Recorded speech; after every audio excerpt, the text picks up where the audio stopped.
Mana yang lebih afdal? Salat dibuka atau ditutup? Apa yang dibuka ditutup nih? Mana yang lebih afdal waktu salat? Tak bisa saya baca. Pak Ustadz, syarat hadis zur ghibban tasdad hubban. Jarang-jaranglah ketemu maka akan berkasih sayang. Ibnu Hibban. Zur ghibban tasdad hubban. Jarang-jarang ketemu maka akan berkasih sayang. Apa maksudnya? Kalau kita jarang-jarang jumpa, itu suasananya lebih hangat, lebih harmonis. Tapi ini jangan asal pasang. Ini banyak orang sekarang salah pasang. Ente kenapa tak pernah ke masjid? Zur ghibban tasdad hubban. Kita ketemunya seminggu sekali aja ya, sholat Jumat. Ini tidak terkait dengan ibadah mahdhah.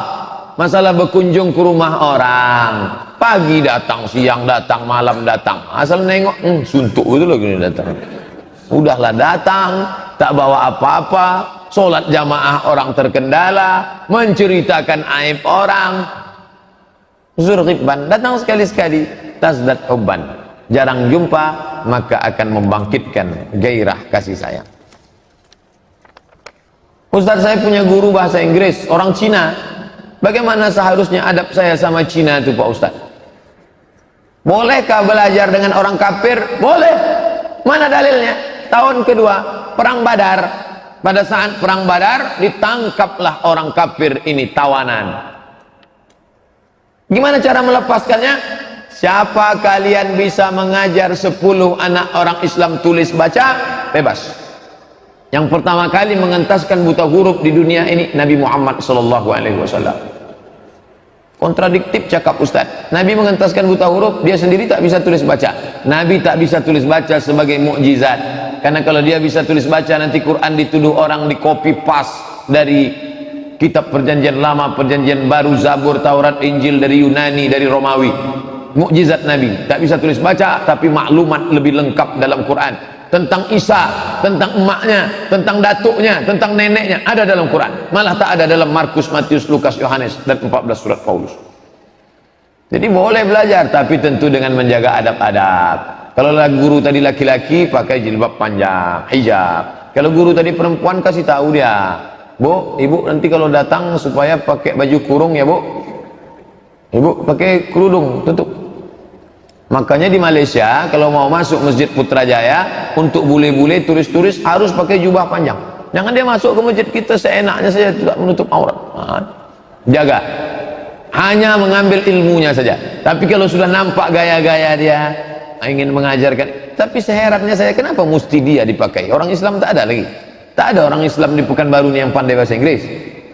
Kecuali mati semua guru bahasa Inggris. Apakah dia? Ustadz, bukannya perempuan dilarang jadi pemimpin? Katanya pastinya akan mendapat musibah. Contohnya wali kota Surabaya, pemimpinnya perempuan. Kok malah sejahtera? Mohon penjelasannya Pak Ustadz. Dulu saya diminta presentasi masalah pemimpin perempuan. PowerPoint-nya masih ada. Ketika heboh-hebohnya Pekanbaru akan mengangkat wali kota perempuan. Maka kesimpulannya, ini dalilnya, yang tidak boleh itu adalah pemimpin imamatun uzma, khalifah. Andai nanti muncul big state pemerintahan Islam, tidak boleh khalifahnya perempuan.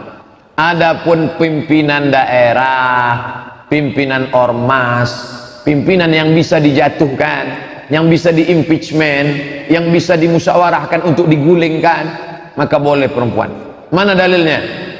Umar bin Khattab pernah mengangkat pemimpin wilayah Hisbah, polisi yang mengawasi kota Madinah, pengawas pasar, namanya Ummu Syifa. Kira-kira Ummu Syifa masuk akal tak? Ummu Syifa berkumis. Ummu Syifa itu perempuan, tapi bukan pemimpin mutlak. Pemimpin mutlak tak boleh. Pemimpin yang boleh, adapun orang tak setuju dengan perempuan, biasanya bukan karena dia perempuan, tapi karena partainya, karena orang yang di belakangnya. Di belakangnya ini 3, komunis, sekuler, liberal. Nah itu baru. Kalau dia punya kemampuan, suaminya meninggal, anak-anaknya sudah jadi orang semua, dan dia masih cerdas, baik, tak salah. Tapi jadi khalifah tak boleh. Ustaz, Kok nikah muda lebih banyak rezeki katanya? Bagaimana dengan tua? Ustaz, tak ada penjelasan tentang nikah lansia murah rezeki. Orang tua tak cerita rezeki karena rezekinya sudah banyak. Anak muda khawatir menikah karena duitnya tak ada. Khawatir dia, kalau aku menikah nanti biniku makan apa? Makanya kata Nabi motivasi, iyakunu fuqara, kalau dia miskin yughnihimullah, Allah akan mengkayakan dia. Adapun orang yang sudah tua, sudah banyak merasakan asam garam dunia, sudah punya kebun, sudah punya ruko, sudah punya tanah, mayoritas kebanyakan orang tua begitu. Makanya Nabi cerita motivasi orang muda yang belum punya apa-apa. Jangan kalian ragu untuk menikah. Allah akan bukakan pintu rezeki. Iyakunu fuqara, kalau dia susah yughnihimullah, Allah akan mengkayakan dia. Begitu kronologis ceritanya.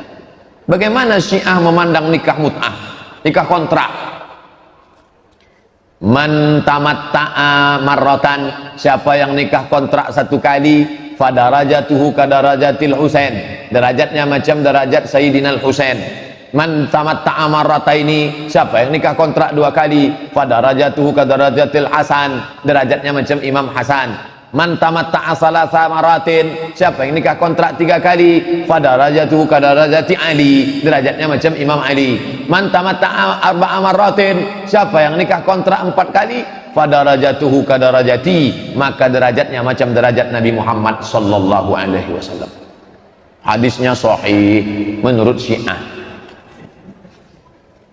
Berlomba-lomba nikah kontrak. Nikah kontrak tak perlu pakai wali, tak perlu pakai saksi. Aku nikahi engkau dengan mahar 50.000 sampai jam 5 sore nanti, tunai, sah. Al-mut'atu dini wa dini abai, nikah kontrak adalah agamaku dan agama nenek moyangku. Man tamatta'a faqad i'taqada bi aqidatina, siapa yang nikah kontrak maka dia sudah berakidah dengan akidah kami. Wa man angkaraha falaisa minna, siapa yang menolak nikah kontrak maka dia bukan golongan kami, masuk neraka jahanam. Siapa yang tak mau nikah kontrak masuk neraka menurut Syiah.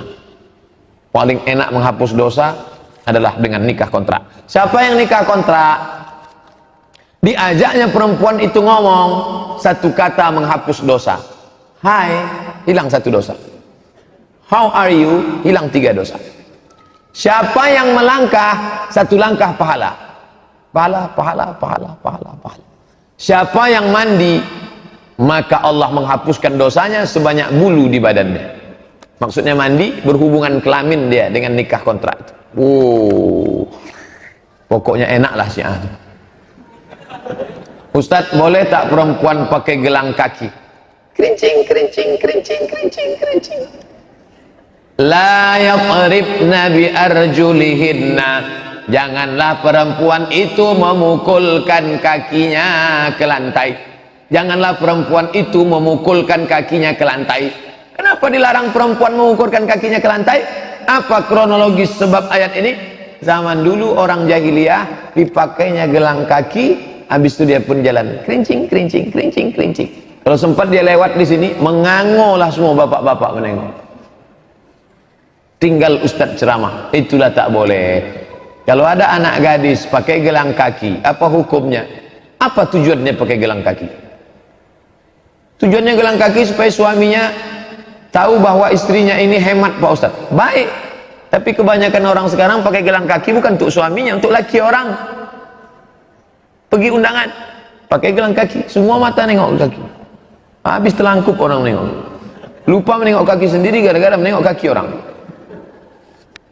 Bersoleklah untuk suamimu, berhiaslah untuk suamimu. Banyak perempuan-perempuan bersolek, berhias, berpakai perhiasan untuk laki orang, untuk lakinya di rumah macam hantu bentuk. Ustadz, apa boleh berwuduk sebelum tidur tapi dalam keadaan berhadas besar? Bukan boleh, dianjurkan. Nabi SAW kalau berhubungan kelamin dia di waktu malam, maka kadang-kadang dia mandi, kadang-kadang dia berwuduk saja, dibasuh kemaluan, setelah itu berwuduk, tidur. Begitu sunnah.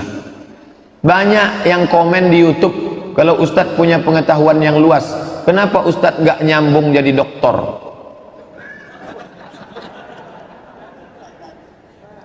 Saya dapat beasiswa dari AMCI. AMCI, Ajong Marocain Cooperation International. Jatah beasiswanya 7 tahun. Terserah mau S1, mau S2, S3, 7 tahun. Lebih 7 tahun tak boleh. Sudah saya habiskan 2 tahun. Karena saya S2 2 tahun, 23 bulan saya selesaikan. Habis. Jatah saya 4 tahun lagi. Mestinya saya pulang haji. Habis selesai saya pergi ke Makkah, haji. Bisa saya sambung 4 tahun lagi untuk doktor. Lalu kenapa Ustaz balik? Kata mak saya, tak ada gunanya kau balik doktor kalau aku almarhum. Balik saya. Sudah balik tak sempat lagi. Sudah mau mendaftar, Ustaz bisa Isra Mi'raj? Bisa Maulid Nabi? Macam mana mau nulis doktor menjawab nih? Oh jadi Ustaz nyalahkan kami nih? Enggak. Doakan aja lah. Nanti dapat doktor honoris causa 1000 jam di YouTube katanya ada hadiah doktor. Bolehkah menggunakan obat-obat? Laki-laki pakai obat kuat. Orang yang biasanya pakai obat kuat karena dia tak kuat. Laki-laki yang lemah syahwat, nama penyakitnya inin. Dalam kitab fikih tengok inin. Orang yang kena penyakit ini dianjurkan berobat setahun. Laki-laki yang setahun berobat tak sembuh, istrinya boleh menggugat ke pengadilan. Namanya uyub musyawwahah dalam kitab fikih. Jadi Pak Ustadz boleh. Dia udah 3 tahun, gugatlah pengadilan. Tapi kemudian dimakannya lah pil obat kuat, Viagra. Setelah itu jantungnya pun meletup, pus mati. Kap 70 diisi minyak pesawat, meletup lah. Boleh berobat dengan obat yang syar'i, tidak menimbulkan efek samping, hanya untuk memperbaiki yang tak baik. Adapun memperturutkan hawa nafsu yang tidak hiperseks, maka haram hukumnya karena menyakiti pasangan. Berhubungan kelamin adalah ibadah untuk punya anak, menyalurkan libido seksual, bukan untuk memperturutkan hawa nafsu seperti orang kafir. Itu mesti dipahami dalam Islam.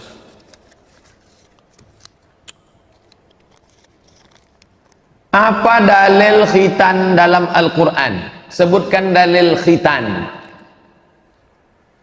Awwalu man ikhtatana, yang pertama kali berkhitan Ibrahim alaihi salam, wa umruhu samanun, umurnya 80 tahun, bil qudum.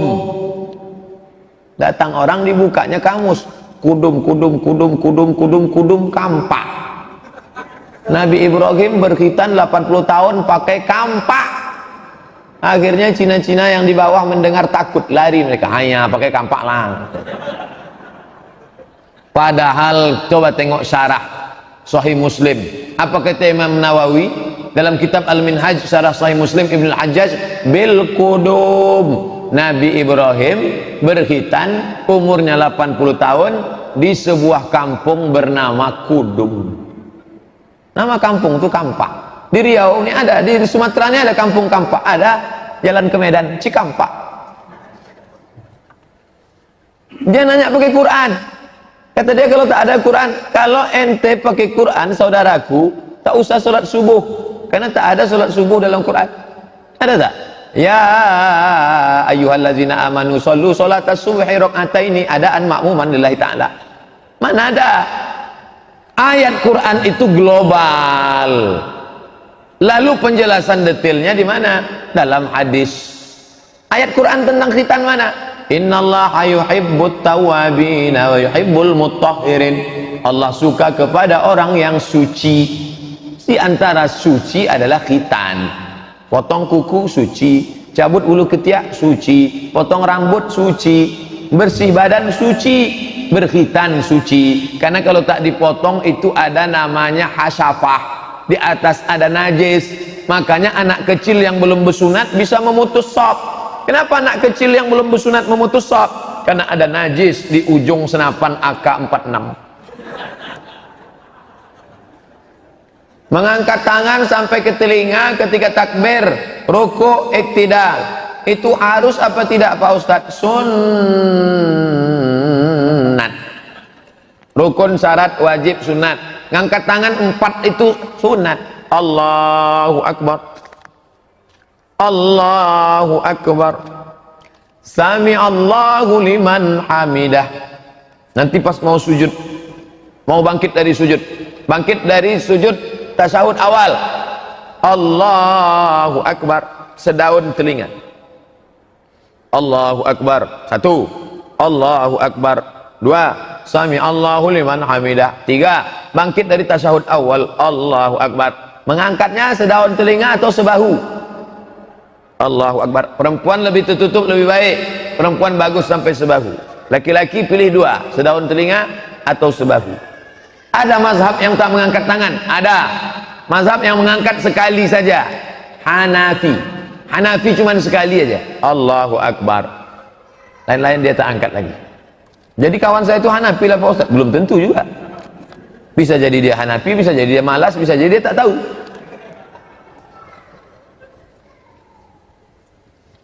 Masalah akibat zina, kata Ustadz, diantaranya anak tak boleh pakai bin. Banyak juga tetap yang pakai bin karena anak hasil zina. Bagaimana menurut Pak Ustadz? Karena akte, karena kita tak ikut orang banyak. Nanti kalau orang banyak pakai celana pendek, kalau orang banyak pakai koteka, hukum bukan ikut orang banyak. Banyak Pak Ustadz yang melakukan wa in tuti' aktsara man fil ardi yudilluka an sabilillah. Kalau kau ikut orang banyak, mereka menyesatkanmu dari jalan Allah. Yang diikut itu dalil, bukan orang banyak.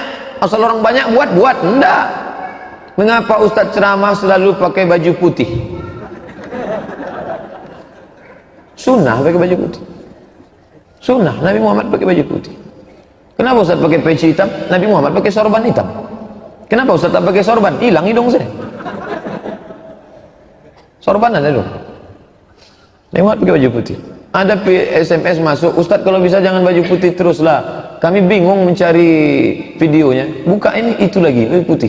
Gantilah Pak Ustadz, kadang-kadang hijau, kadang-kadang biru, biar mudah kan. Ingatlah judulnya. Jangan baju saya suruh robah. Judulnya ingat. Judul pengajian tuh ingat. Saya pula suruhnya ganti baju.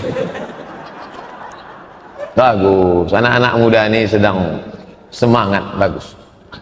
Ustadz, bolehkah laki-laki kencing berdiri? La yabulanna ahadukum qa'iman. Jangan kalian kencing berdiri. Ada tak hadis yang menyebut Nabi kencing berdiri? Ada, 1 hadis. Sekali seumur hidup. Cara mencarinya di mesin pencari hadis, sin ba alif to ta marbutoh. Sin ba alif to ta marbutoh. Subatoh. Subatoh artinya tempat penumpukan sampah. Nabi pernah kencing di tempat penumpukan sampah berdiri. Darurat, tak ada tempat. Berdasarkan ini, menurut ulama fikih Hanafi, Maliki, Syafi'i, Hambali, kencing berdiri itu hukumnya makruh, tapi afdal jongkok. Menurut ilmu kesehatan, kalau jongkok habis dia tumpah. Tup. Tapi kalau berdiri ada tersisa sikit. Tersisa, menjadi batu di dalam. Oleh sebab itu bagus jongkok habis. Manfaat kedua, jatuh air kencing ke bawah, memercik ke atas, naik kaki ke kaki celana, kena ke lutut, solat kena najis. Makanya dulu kalau kita pergi ke kampung, makcik mau solat makcik, tunggu kejap ya, dia kasih kain sarung. Bahkan saya tengok banyak jamaah masuk jok mobil motor ada kain sarung, supaya Pak solat nanti ganti celana, kain sarung, karena takut terpercik. Bagus, menghilangkan was-wasah jongkok. Mana yang harus dikerjakan antara solat qabliyah isya dengan solat tahiyatul masjid? Dua-duanya buat. Waktunya sempit Pak Ustadz, qabliyah. Kalau laksanakan qabliyah dapat tahiyatul masjid. Tapi kalau laksanakan tahiyatul masjid tidak dapat qabliyah. Begitu dalam fatwa Syekh Abdul Aziz Ibnu Baz, Mufti Saudi Arabia. Laksanakan qabliyah dapat tahiyatul masjid.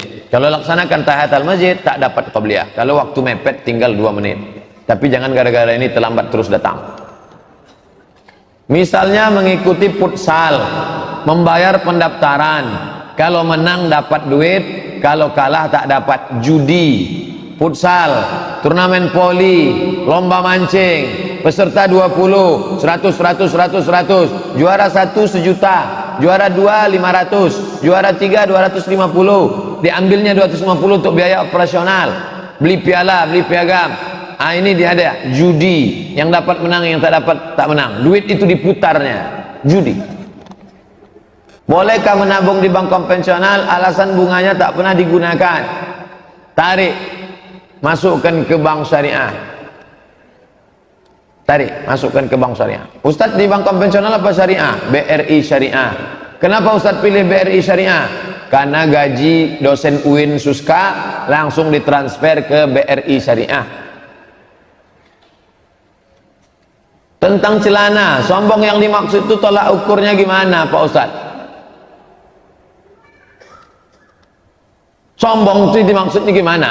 Raja Romawi dulu jubahnya terelak-elak, nyeret-nyeret sampai ke bawah. Raja Persia, maka kata Nabi sallallahu alaihi wasallam, la yadkhulul jannah, tak masuk surga man jarra thawbahu, siapa yang menyeret-nyeret jubahnya, khuyala, sombong. Itu kronologis ceritanya. Karena Nabi melarang, jangan kalian macam orang Raja Persia, Raja Romawi yang ujung jubahnya terseret-seret karena angkuh dan sombong, pakai jubah sutra dan lain sebagainya. Adakah ayat Quran lebih baik dibaca salat wajib? Misalnya pada salat subuh ayat apa, zuhur ayat apa, maghrib ayat apa? Buka buku 99 tanya jawab salat, dari surat Al-Hujurat sampai surat An-Naba dibaca pada salat subuh dan salat zuhur. Dari surat An-Naba ke surat Ad-Duha dibaca salat isya dan salat asar. Dari surat Ad-Duha sampai ke An-Nas dibaca pada salat maghrib. Jadi kalau saya baca Al-Baqarah Pak Ustaz, boleh ambil comot dari Al-Baqarah, tapi jangan sampai menghilangkan batasan-batasan ini. Tengok batasan, udah saya tulis dalam buku 5 tahun yang lalu, buku itu sudah dicetak. Baca baik-baik. Ustaz, misalnya saya sudah mulai rutin mengerjakan sholat sunat tahiyatul masjid, qobliyah, ba'diyah, tapi lain waktu saya tak mengerjakannya karena malas. Apakah malas ini menyebabkan dosa? Kata Nabi SAW, kita ini malas nih, kenapa malas? Kan mau mendapat ridho rahmat Allah, kok bisa malas? Berarti kita masalah dosa tak dosa ini sunat, sholat sunat itu tak berdosa, tapi akhlaknya kepada Allah, maka kita sesungguhnya tak dapat menembus surga dengan qobliyah ba'diyah itu. Tapi kita melaksanakan itu untuk mencari rahmat ridha Allah. 6 pertanyaan.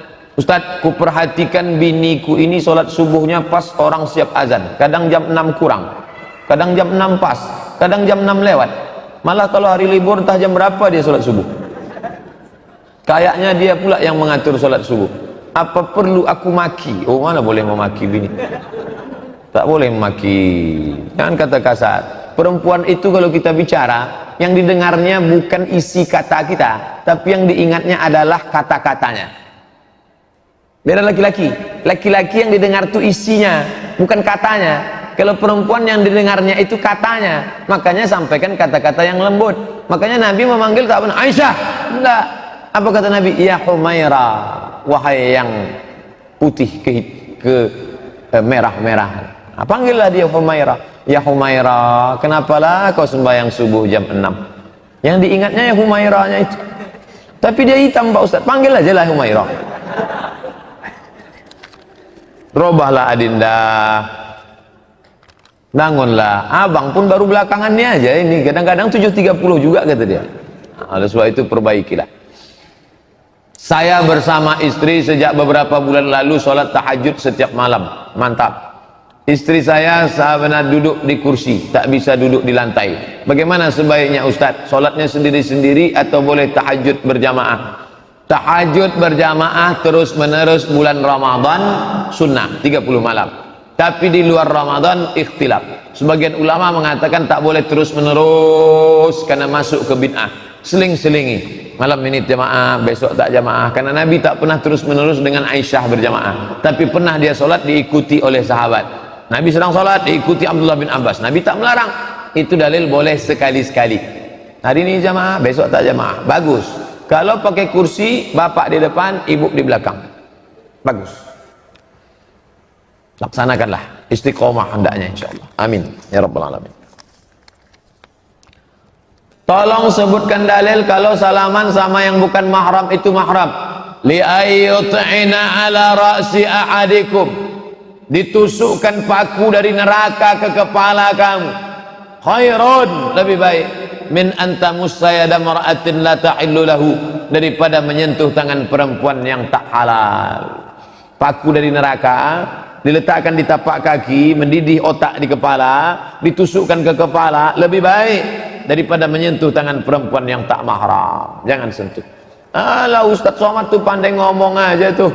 Kemarin kami tengok dia nyentuh tangan perempuan di mana? Masjid di Kali Putih. Makcik saya, adik mak saya, makcik sehat, boleh. Orang tua saya balik kampung, datang kawan-kawan mak saya, oh lah anakku Abdul Somad, apa kabar nak, sehat nak? Ditusukkan api neraka gitu. Tentu sakit hati mereka. Ini Somad nih Wahabi nih gitu.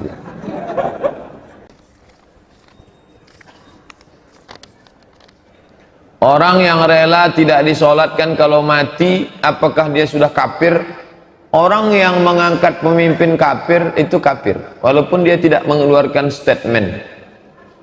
Walaupun dia tak mengeluarkan statement, jangan solatkan saya. Dia tak disolatkan itu kan karena dia dianggap gugur 4 fardu kifayah. Tidak dikapankan, tidak dimandikan, tidak dikapankan, tidak disolatkan, tidak dimakamkan di pemakaman kaum muslimin. Jadi solusinya bagaimana?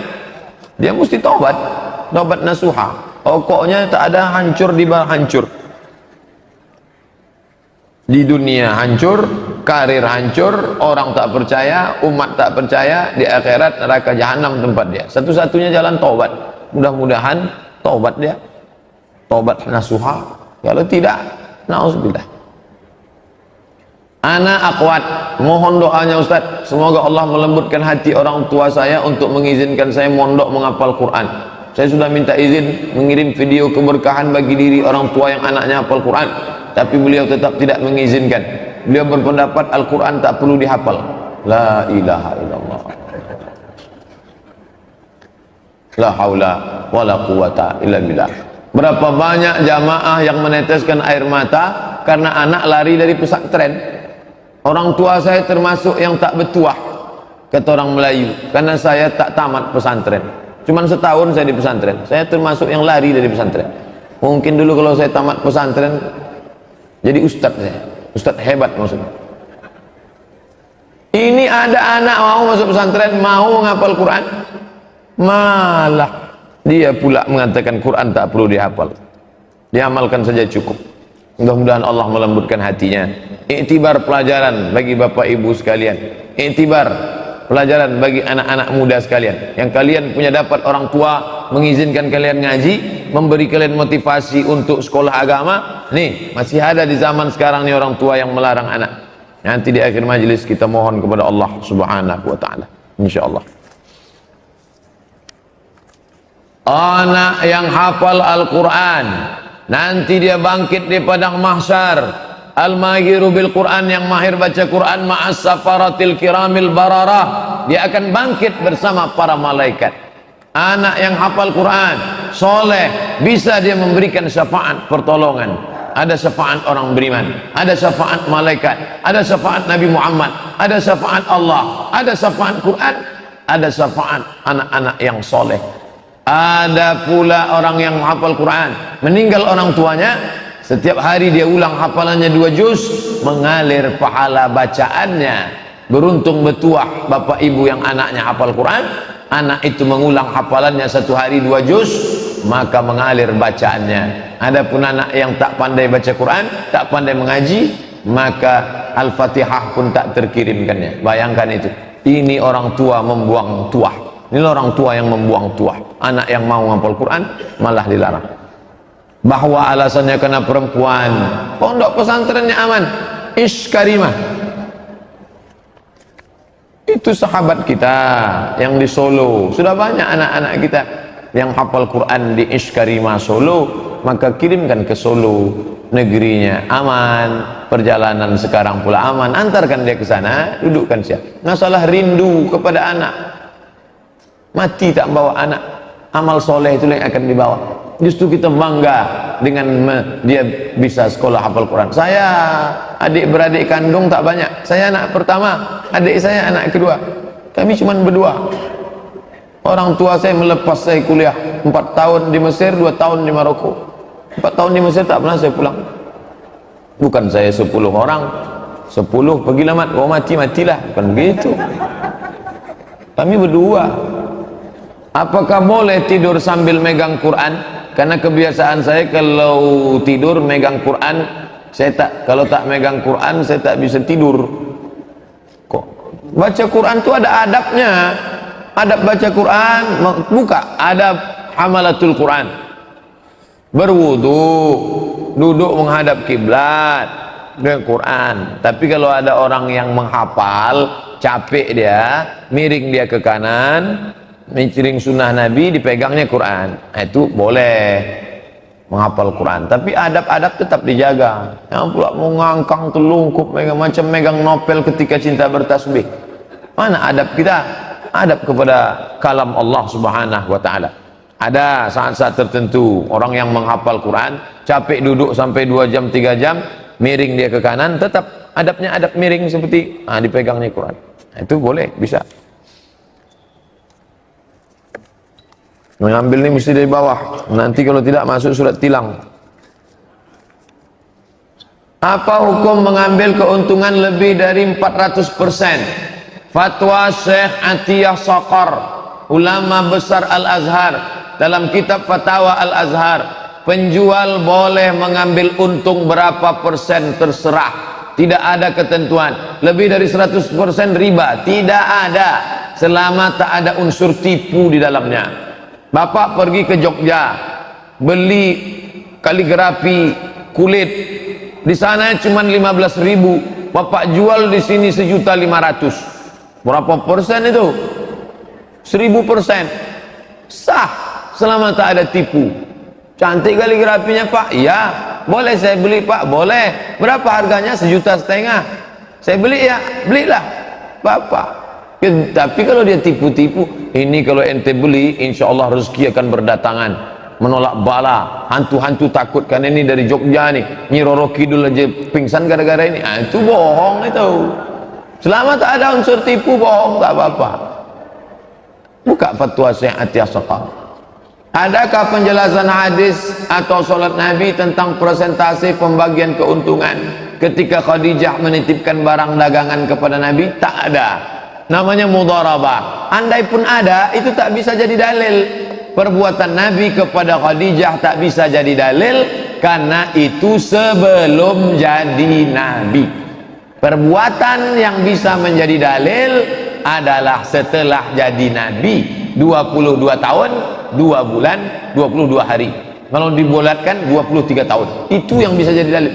Adapun dia sebelum jadi Nabi, maka tak bisa jadi dalil. Itu sekedar pelajaran saja. Mudharabah itu berapa? Ustaz, pinjam duit Pak Ustaz 10 juta. Saya mau ternak puyuh, ternak ayam.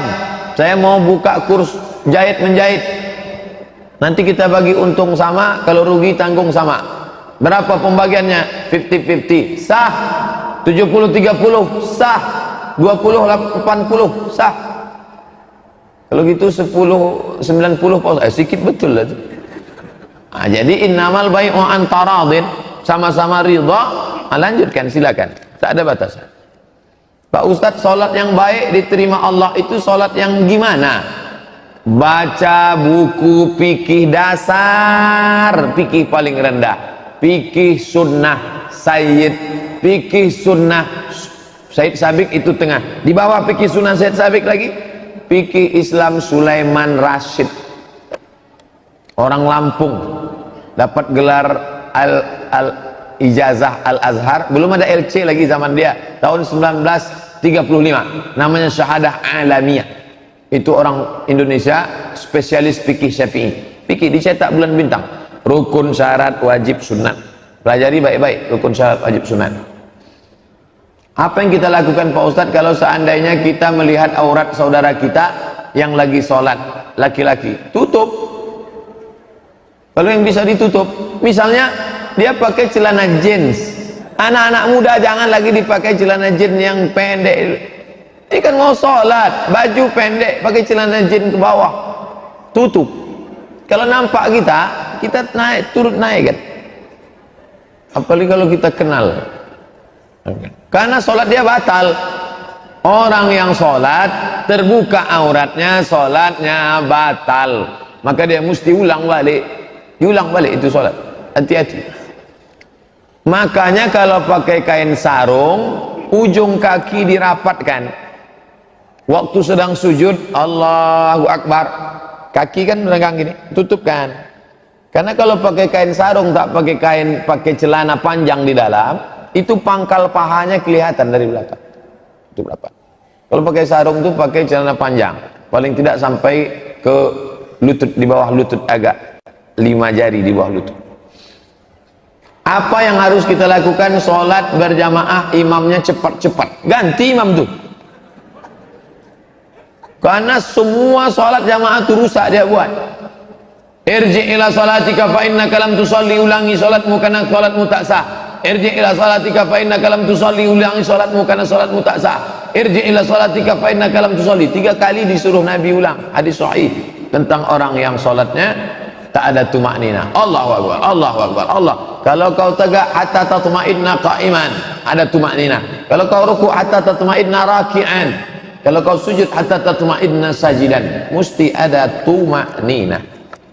Duduk bersama, bahas tentang imam. Pak Imam, kamu pilih 2, referendum. Perbaiki tumakninahmu atau kami ganti imam baru.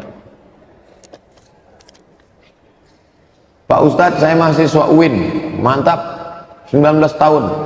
Alhamdulillah, anak 19 tahun mau datang pengajian hari libur.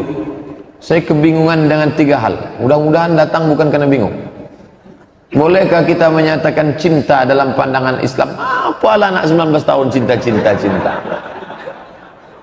Nanti cinta itu simpan aja dulu. Kuliah dulu selesai. S1, S2, S3 berhasil kalian. Itu nanti sudah mau menikah baru. Seperti apa Islam mendefinisikan cinta? Kalau sudah cerita cinta pasti konotasinya laki-laki, perempuan, remaja, remaji, putra putri. Padahal dalam Islam itu cinta sudah kita bahas dulu, hakikat cinta, khazanah cinta. Walladzina amanu, orang yang beriman, asyaddu hubban lillah, cintanya lebih kepada Allah Subhanahu wa taala. Anak muda cinta kepada masjid. Besok, nah malam nih, start night, move on. Malam nih, iktikaf. Nanti maghrib datang kemari, bawa persiapan iktikaf. Persiapan iktikaf itu maksudnya sajadah. Kalau dia mau pakai alas sajadah, selimut, jaket, itu maksud persiapan iktikaf, bukan kerupuk. Persiapan iktikaf. Nanti malam iktikaf sini, menikmati. Saya karena ke Pasir Pangarayan malam nih. Malam ini saya ke Pasir Pangarayan. Andai tidak datang, saya mau mendengarkan suara Al-Mukarram Ustadz Muzammil Hasbullah. Saya penasaran mendengar dari YouTube saja. Mau dengar live langsung. Apa boleh buat? Tak bisa jumpa. Yang kosong datang malam ini nanti. Maghrib berjamaah, pengajian Isya berjamaah, pengajian etikaf motivasi, nanti malam pula tahajud berjamaah sampai pengajian besok pagi. Hadir. Jadi cinta itu, cinta kepada perempuan hanya sebagian unsur sub cinta. Cinta itu besar seperti kue dipotong-potong. Cinta kepada Allah, cinta kepada orang tua, cinta kepada guru, cinta kepada ulama, cinta kepada ilmu, cinta kepada Nabi. Cinta kepada perempuan yang membuat kita bisa selamat dari neraka jahanam adalah ketika diwujudkan dalam bentuk pernikahan. Kedua, saya pernah membaca hadis sabar terjadi pada tabrakan yang pertama. Bolehkah kita membalas setelah itu? Ini kronologisnya bukan cerita masalah orang kelahi. Bolehkah kita membalas setelah itu? As-sabru fi sadmatil ula, sabar pada pukulan yang pertama. Jadi Nabi menengok ada perempuan anaknya mati, meninggal. Lalu kata Nabi, sabar ya. Kata Nabi, sabar ya. Lalu apa kata dia? Alaika anni fa innaka lam tusib bimusibati. Pergi sana. Ente nyuruh-nyuruh sabar kan karena ente tak kena musibah macam aku. Pergi sana. Setelah Nabi pergi, datang orang ngasih tahu. Ente tahu siapa yang ente usir tadi? Enggak, Nabi itu. Hah? Nabi.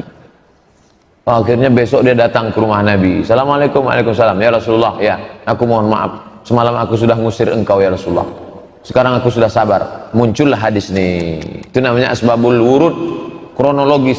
Kata Nabi, innamas sabru fis sadmatil ula. Sabar itu pada pukulan yang pertama. Ente kalau mau sabar dari kemarin-kemarin, makin lama makin sabar. Sekarang pertanyaannya, Pak Ustadz, bolehkah sabar pada yang pertama habis itu dibalas? Bukan sabar namanya. Untung dia bertanya. Coba kalau tak bertanya, dinda mahasiswa nih, bacanya sendiri, pahaminya sendiri. Sabar pada pukulan yang pertama. Oh, kalau gitu dipukul kawan pertama sabar. Besok tengoklah. Nah, pahami baik-baik cerita tentang hadis ini. Itulah gunanya mengaji. Ada pertanyaan, ada dialog. Apa maksud hadis dari Abu Umamah? Aku menjamin satu rumahku di pinggiran surga bagi orang yang mau meninggalkan perdebatan meskipun dia benar, dan satu rumah di tengah surga bagi orang yang meninggalkan dusta meskipun dia bergurau. Satu rumah di atas surga bagi orang yang membaguskan akhlaknya. Surga luas. Di dalam surga itu ada rumah-rumah. Rumah di tepi, rumah di tengah, rumah di atas. Bahbuhah, bagian tengah. A'la, bagian atas. Rumah di tepi, rumah di tengah, rumah di atas. Siapa yang punya rumah di surga? Satu, man bana masjidan. Siapa yang membangun masjid, banallah baitan mislahu fil jannah. Dibangunkan Allah satu rumah di surga. Kita tak bisa bangun masjid. Jangankan bangun masjid, bangun rumah kita pun tak bisa. Susah, miskin. Siapa lagi yang bisa punya rumah di surga? Man shalla isnatai asyarata rakaah. Siapa yang salat 12 rakaat fil yaumi wal lailah. Salat qabliyah ba'diyah qabliyah ba'diyah qabliyah ba'diyah 12 rakaat. Bunya lahu bihinna baitun fil jannah. Dibangunkan untuknya satu rumah dalam surga. 2 rakaat sebelum subuh, 4 rakaat sebelum zuhur, 2 rakaat setelah maghrib, 2 rakaat setelah isya, 2 rakaat setelah zuhur, 2 rakaat sebelum subuh, 4 rakaat sebelum zuhur, 2 rakaat setelah zuhur, 2 rakaat setelah maghrib, 2 rakaat setelah isya. Dibangunkan satu rumah dalam surga. Ada lagi 3. Siapa dia? Man tarakal. Siapa yang meninggalkan mira' jidal. Siapa yang meninggalkan jidal, berdebat, tak mau dia berdebat, maka dibangunkan Allah dia satu surga, satu rumah di dalam surga. Yang satu lagi, man tarakal kadhib. Siapa yang meninggalkan dusta, walaupun bercanda, bergurau, demi untuk supaya orang ketawa, dibuatnya cerita-cerita dusta, bohong, ditinggalkannya itu. Dibangunkan Allah satu rumah di tengah surga. Yang ketiga, siapa yang itu? Kata Nabi SAW, man ahsana khuluqahu. Siapa yang memperbaiki adabnya, akhlaknya. Yang meninggalkan debat, rumah di pinggir surga. Yang meninggalkan dusta, rumah di tengah surga. Yang memperbaiki akhlaknya, rumah di atas tinggi surga. Kalau gitu saya biarlah tak punya rumah Pak Ustadz, asal masuk surga. Bukan begitu memahami hadis ini. Kita selalu disuruh wa fi dzalika falyatanafasil mutanafisun. Hendaklah kalian persaingan dalam merebut. Kalau gitu kita tak boleh debat Pak Ustadz. Debat antara benar dan paling benar. Tinggalkan debat. Tapi untuk orang-orang yang sombong, yang angkuh, mesti kita debat. Karena Quran menyuruh debat. Wajadilhum, debat mereka billatihi ahsan, dengan cara yang baik. Kalau begitu Zakir Naik tak dapat rumah di surga? Dapat. Kenapa? Karena dia menegakkan hujah untuk mendebat orang-orang batil. Orang batil mesti didebat supaya dia tahu bahwa dia batil. Aku khawatir kalau orang benar itu diam, sehingga orang yang salah itu tak tahu bahwa dia salah. Begitu kata Sayyidina Ali radhiyallahu anhu. Apa itu khawarij? Khawarij artinya keluar. Diambil dari kata kharaja, keluar. Ini kelompok Sayyidina Ali, ini kelompok Sayyidina Muawiyah. Kelompok Ali, kelompok Muawiyah. Keluar khawarij. Kata khawarij, kafir semua nih. Ali kafir, Muawiyah kafir, Ammar bin As kafir. Tiga-tiga ini mesti dibunuh. Maka diutuslah orang untuk membunuh 3 sahabat ini. Salah satunya yang berhasil membunuh namanya Abdurrahman ibnu Muljam, ditikamnya Sayyidina Ali waktu sholat subuh, meninggal Sayyidina Ali.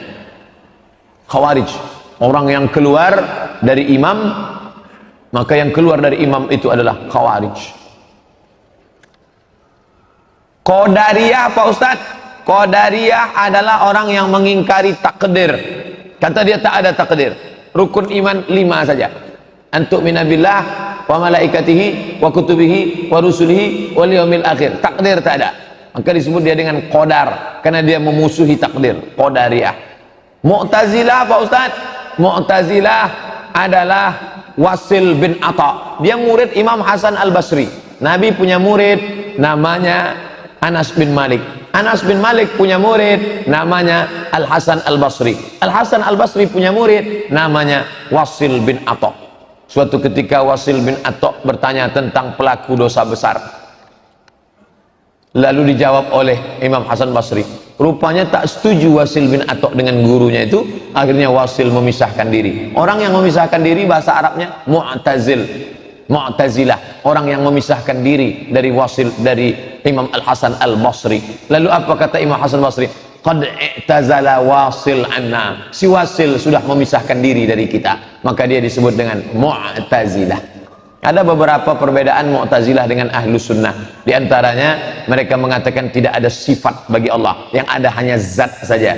Kemudian pula mereka ini sama dengan Qadariyah dalam masalah tak menerima takdir dan beberapa perbedaan lainnya. Sedangkan kita adalah Ahlus Sunnah wal Jamaah. Khawarij, Qadariyah, Mu'tazilah sudah keluar dari Ahlus Sunnah wal Jamaah.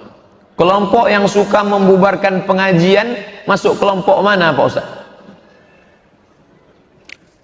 Kalau bertanya sama saya jangan pakai sindir-sindir, tanya langsung. Mana yang dimaksud? Apakah yang ditanyanya Salafi? Apakah yang ditanyanya Banser? Banser itu adalah sub daripada NU.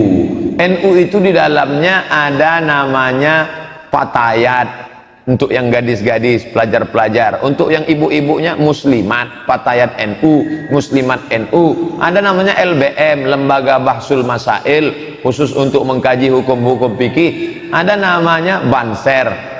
Banser Ansor itu dulu baik, cuman setelah disusupi oleh liberal, makanya anak-anak NU yang selalu saya nanya ke saya, Ustadz kami ini NU, ente NU ya, ikuti fatwa 3 ulama NU, Ustadz Kiai Haji Idrus Ramli, Buya Yahya, Kiai Haji Gus Solah masuk, yang dulu Kiai Hasim Muzadi. Tapi yang untuk yang pengajiannya yang banyak di internet, yang saya maksud adalah Buya Yahya, kemudian Kiai Haji Idrus Ramli, satu lagi lupa saya namanya, dari pondok pesantren khusus yang mendebat. Mereka tidak setuju dengan Syiah, tidak setuju dengan Mu'tazilah, tidak setuju dengan yang keluar dari Ahlus Sunnah wal Jamaah. Itu yang meneruskan Kiai Haji Hashim Asy'ari, Hadratus Syekh Hashim Asy'ari. Apa hukumnya seorang istri yang menundukkan hati suami dengan cara guna-guna, misal ciri barandang, supaya lebih mencintai istri dan keluarganya sampai suami melupakan? Ciri, maaf cakap itu kan tai, barandang direndang. Jadi saya pun bingung apa artinya. Saya selalu penasaran, apapun masalahnya selalu saya mesti tahu apa itu. Rupanya itu adalah pinang muda. Pinang muda yang ditelan bulat-bulat, dibuang kulitnya, diambil pinang muda itu, dikupas, telan bulat. Besok pagi keluar dia bulat juga. Keluar dia bulat, itu dicuci bersih, lalu diambil pisau, dikikis, masukkan ke kopi kah, dimasukkan ke masakan. Setelah itu dibacakan jampi-jampi. Siapa yang nyuruh? Setan. Kenapa mesti tai? Najis. Setan selalu nyuruh najis. Karena setan bersama dengan tai itu najis, baru masuk mantranya. Maka apa hukumnya? Sudah kita kaji, ada videonya, cari 7 dosa besar. Ijtanibu jauhilah as-sab'a 7 al-mubiqat. yang akan menghancurkan imanmu, amalmu. Yang pertama, asyirku, syirik, minta kepada setan. Yang kedua, as-sihru, sihir, magic. Yang pernah melakukan, stop, berhenti. Patutlah suaminya patuh betul Pak Ustaz. Iyalah, dikasihnya pinang muda yang dikikis tadi. Jadi Pak Ustaz, boleh saya buat? Jangan, itu saya ceritakan supaya orang jangan melakukan. Seorang suami berimpak di kotak masjid, apakah pahala tersebut istrinya juga mendapatkannya? Karena istrinya jarang ke masjid, mempunyai anak bayi. Perbuatan yang dilakukan oleh perempuan, husnu taba'ulil mar'ati li zawjiha, perempuan yang berbakti, berbuat baik untuk rumah tangganya, ta'dilu, sama macam perbuatan laki-laki. Hadis sahih Al-Bukhari. Ta'dilu, sama, ekuivalen, sama. Ibu buat saja baik-baik, Allah tak tidur, la ta'khudhuhu sinatun wala naum, maka perbuatan baik ibu di rumah itu sama macam perbuatan suami.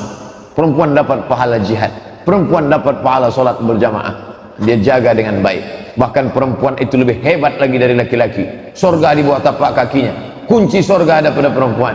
Ilzam rijlaiha fasammal jannah, kau urus saja tapak kakinya, kau dapati surga di sana, kata Nabi SAW. Jangan khawatir, jangan takut jadi perempuan. Saya pengurus koperasi simpan pinjam. Tiap akhir tahun ada jasa keuntungan dibagi-bagi. Kalau jatah saya disedekahkan, apakah saya terlepas dari dosa riba? Saya punya duit 10 juta, saya letakkan di koperasi. Nih, akhirnya dipakai duit itu untuk program riba. Maka saya sudah berkontribusi riba. Bapak yang punya duit untuk kelompok riba nih, balik dari sini cabut. Mohon maaf, duitku mesti ku cabut ini. Kalau bisa, yang lain sampaikan. Kalau tak bisa memperbaiki semua, diri sendiri, cabut. Lalu Pak Ustadz, saya tak bisa simpan duit ini di rumah. Simpan di bank syariah, bank menuju syariah, bank syariah Riau Kepri, bank syariah Muamalat, bank syariah. Pokoknya letakkan ke bank syariah yang sudah dapat fatwa DSN, Dewan Syariah Nasional, untuk menghidupkan perekonomian umat. Setelah konversi dua bank daerah menjadi bank syariah, melejit aset bank syariah kita. Pertama, bank syariah Aceh, yang kedua, bank syariah NTB. Lalu bapak yang selama ini duitnya tak dimakan, hasil bagi hasil itu tak dimakan, disedekahkan, duitnya jangan dimakan, diserahkan ke masalih ammah. Masalih ammah, kepentingan umum, bangun MDA, panti jompo, anak yatim, fakir miskin, masjid, serahkan. Niatnya bukan niat sedekah, mengembalikan uang umat kepada umat, bukan niat sedekah, karena tak boleh bersedekah dengan duit haram. Saya dengar dari salah satu radio, berwuduk boleh tanpa pakaian.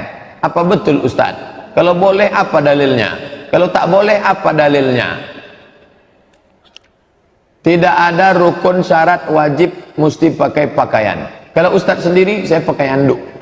Saya berwuduk pakai anduk, menutup aurat. Ada adab-adab kita, adab kamar mandi, adab tempat tidur, adab. Makanya tadi kita kaji kitab Al-Adab Al-Mufrad. Kalau cerita masalah adab, tutup aurat. Tapi kalau cerita masalah sah tak sah, sah. Apa dalilnya? Kata orang Yahudi, Musa tak mau mandi sama kita karena dia kena hernia. Maaf cakap, buah pelirnya besar. Bahasa Melayunya apa tuh? Bui.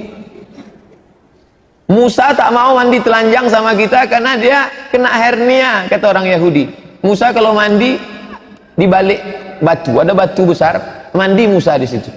Sementara orang Yahudi mandi di sini ramai-ramai. Yahudi ini suka mandi telanjang. Musa mandi di balik batu. Tiap hari mereka aja, Musa, ente tak mau mandi sama kami karena ente kena hernia kan?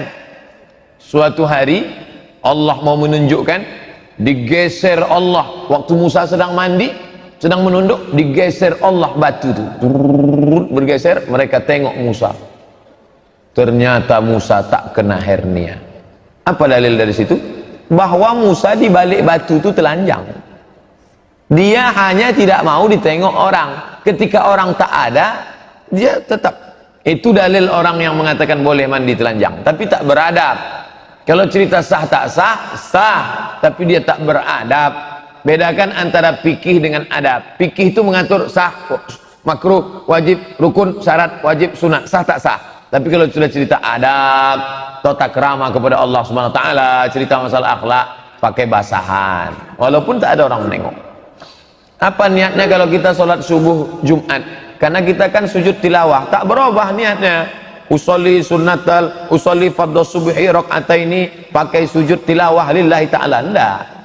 Karena niat itu sudah ada di dalam niat imam. Bahkan kita tak tahu imam itu nanti sujud atau tidak. Tapi niat imam sudah mengcover semuanya. Bahwa niat imam, dan niat itu tak mesti dilafazkan di mulut, dalam hati sudah niat. Ma'allun niat al-qalbu. Kalau ada orang yang melafazkan niat, baik. Mazhab Syafi'i mengatakan mustahab. Begitu dalam fikih Islam 4 mazhab, melafazkan niat untuk menghilangkan was-was. Niat imam sudah mencukupi. Tanpa sholat witir sahkah sholat tahajud? Sholat tahajud sah. Sholat itu dibuka dengan takbir, ditutup dengan salam, sah. Tapi tidak sempurna.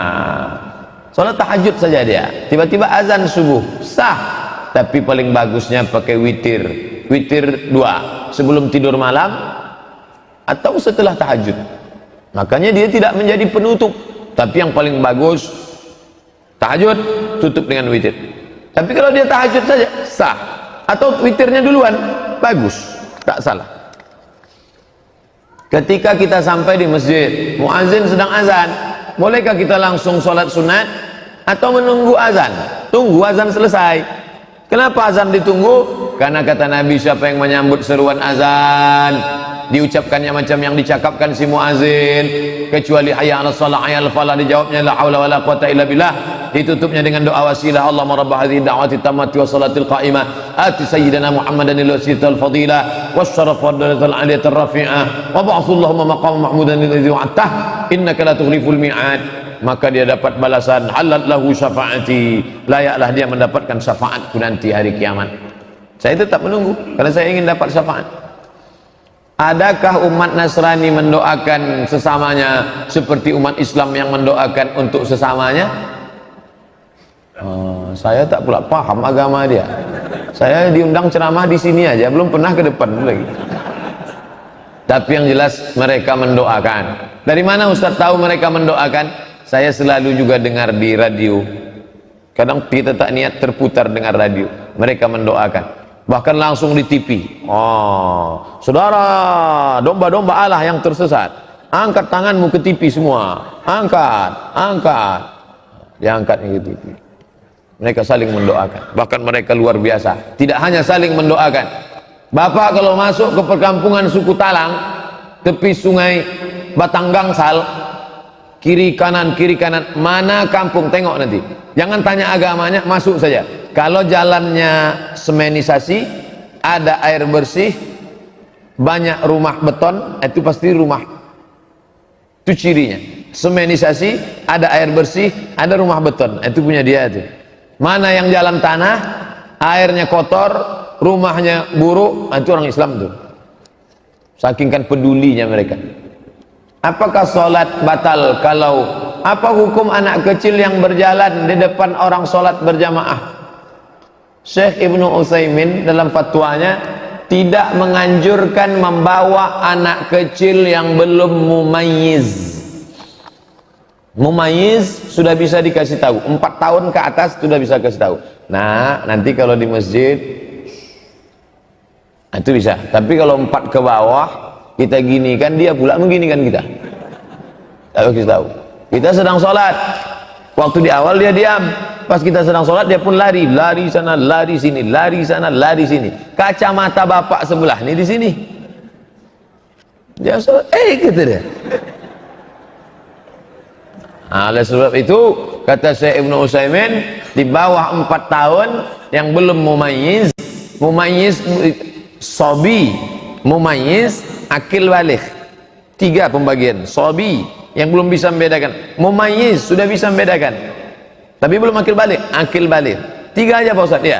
Di atas akil baligh, akil mukhtar. Apakah sholat batal seandainya pada waktu sujud mukena jatuh ke tempat sujud? Tak batal.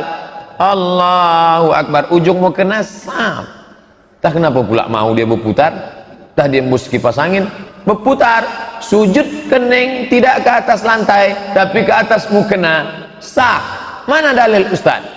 Ada sahabat Nabi sholat panas terik di atas pasir, ujung jubahnya ditutupkannya ke atas pasir, sujud dia ke atas ujung jubah, sah. Nabi tak melarang, Nabi tak marah. Itu dalilnya, boleh.